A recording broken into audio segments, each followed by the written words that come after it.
પાકિસ્તાન આંતરરાષ્ટ્રીય સરહદ પરના 0 પોઈન્ટ નડાબેટ બનાસકાંઠા ખાતે યોગ દિવસની રાજ્ય કક્ષાની ઉજવણી મુખ્યમંત્રી શ્રી ભૂપેન્દ્ર પટેલ અને વિધાનસભા અધ્યક્ષ શ્રી શંકરભાઈ ચૌધરીની પ્રોત્સાહક ઉપસ્થિતિમાં કરવામાં આવી હતી। મુખ્યમંત્રી શ્રી ભૂપેન્દ્ર પટેલે પહેલીવાર આંતરરાષ્ટ્રીય સીમા પર આંતરરાષ્ટ્રીય યોગ દિવસની ઉજવણી કરી અને નવો કીર્તિમાન સ્થાપિત કર્યો છે।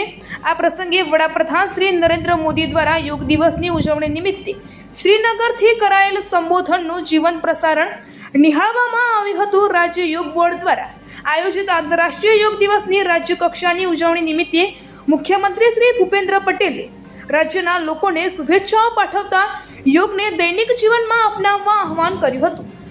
વડાપ્રધાન શ્રી નરેન્દ્રભાઈ મોદીએ આપણી પ્રાચીન પરંપરા સમા યોગને વૈશ્વિક ઓળખ અપાવી છે એવું પણ તેમણે ઉમેર્યું હતું। મુખ્યમંત્રીએ વધુમાં જણાવ્યું હતું કે રાજ્યમાં 1.25 કરોડ કરતાં વધુ લોકો આજે વિશ્વ યોગ દિવસની ઉજવણીમાં સહભાગી બન્યા છે। આ આનંદની વાત છે।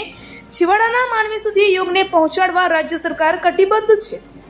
રાજ્યમાં યોગના પ્રચાર પ્રસાર માટે 51 યોગ સ્ટુડિયોની સ્થાપના કરવામાં આવી છે એવું એમણે ઉમેર્યું હતું। મુખ્યમંત્રીશ્રીએ યોગના મહત્વ વિશે વધુ વાત કરતા જણાવ્યું હતું કે યોગ આરોગ્ય સુખાકારીનું સબળ માધ્યમ બન્યું છે। તણાવ મુક્ત અને આરોગ્યપ્રદ જીવનશૈલી માટે યોગ ઉત્તમ ઉપાય છે।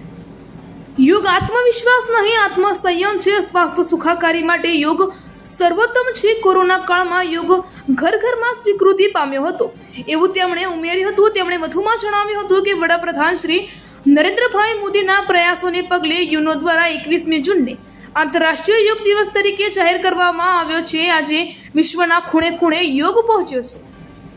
યોગ લોકોને આરોગ્યપ્રદ જીવનશૈલીની પ્રેરણા પૂરી પાડે છે। આપણે સૌ નિયમિત યોગાભ્યાસ થકી જીવનને સાર્થક બનાવવા સંકલ્પબદ્ધ બનીએ એવું જણાવી મુખ્યમંત્રીશ્રીએ રાજ્યના તમામ નાગરિકોને નિરામયા જીવનની શુભકામનાઓ પાઠવી હતી।